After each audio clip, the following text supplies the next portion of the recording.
Hey guys, welcome back to T-Bones Tech. In this video, we are going to be reviewing the brand new Canon T7. The T7 costs $550 and replaces the older T6. The older T6 had Canon's 18 megapixel sensor that's been around for about 5 years, so the T6 was desperate for an upgrade, and here it is, the Canon T7. This Canon T7 has a 24 megapixel APS-C size sensor, and this sensor is the exact same sensor found in the Canon 80D, the Canon T7i, and the Canon SL2. Now, people who bought the Canon 80D, the T7i, or the SL2 are going to be relatively sad to find out that the T7, which only costs $550 with the lens, has the exact same sensor of all these cameras. Now, there are definitely reasons to go out and buy the Canon 80D, and there's reasons to buy the SL2. All these cameras are better than the T7, but when strictly talking about sensor quality, all these cameras are the exact same. Now, before you guys go crazy, I didn't say that the T7 has the same image quality, I said it's the exact same sensor quality.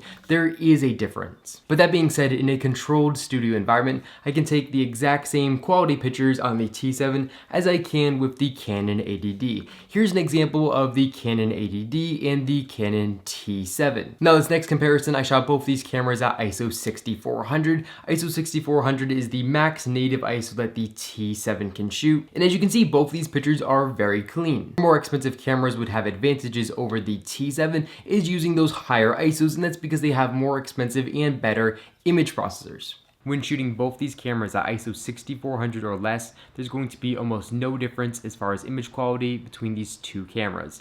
But more expensive cameras will give you the ability to shoot at higher ISOs. Other than sensor quality, when it comes to everything else, the T7 is the exact same camera as the Canon T6. All the buttons and layouts are the exact same. The autofocusing system is the exact same. The placement of the SD card, the battery, the build quality, and just everything. This is basically a T6 with a brand new sensor. But because the T7 does have that brand new 24 megapixel sensor, it does take much better pictures than the T6. The T7 has a 9-point autofocusing system, which is pretty fast and accurate. My biggest beef with the Canon T7 is that it ships with the old 18-55mm non-STM lens. The STM lenses are so much better than the old non-STM lens. The old non-STM lens make a lot of noise when focusing, and they also do this really weird thing when zooming, and that's definitely weird, but that's just something that we've seen with this lens for the past 10 years. The T7 can shoot 1080p video at 30 frames a second. It can take very good high quality video. If you guys want to see a video test of this camera,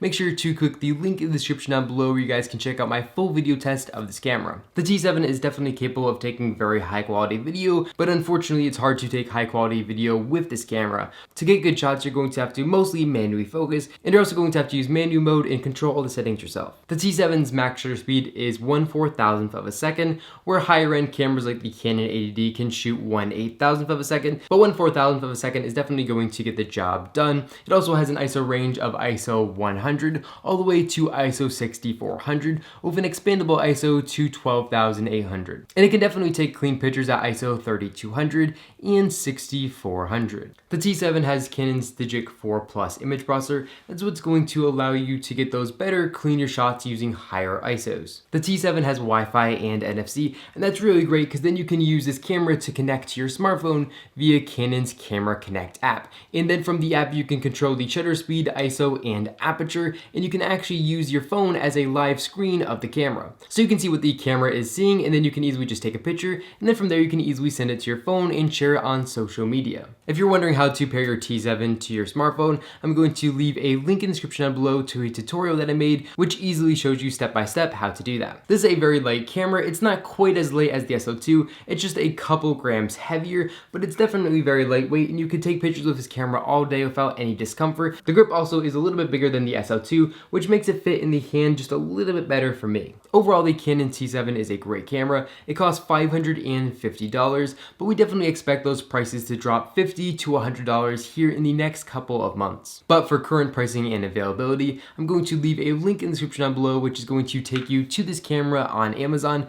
Amazon's where I buy all my cameras from, and they always have the best deals. The T7 is a great camera for beginners. It doesn't have all the pro features which would be found on more expensive cameras, but if you're just getting into photography, all those pro features are just going to confuse you. It's good to start with a camera like the T7 to learn all the basics. Thank you guys so much for watching this video. If you enjoyed it, definitely make sure to give this video a big thumbs up down below, and of course make sure to hit that subscribe button, and then you'll be notified when I release new videos to this YouTube channel.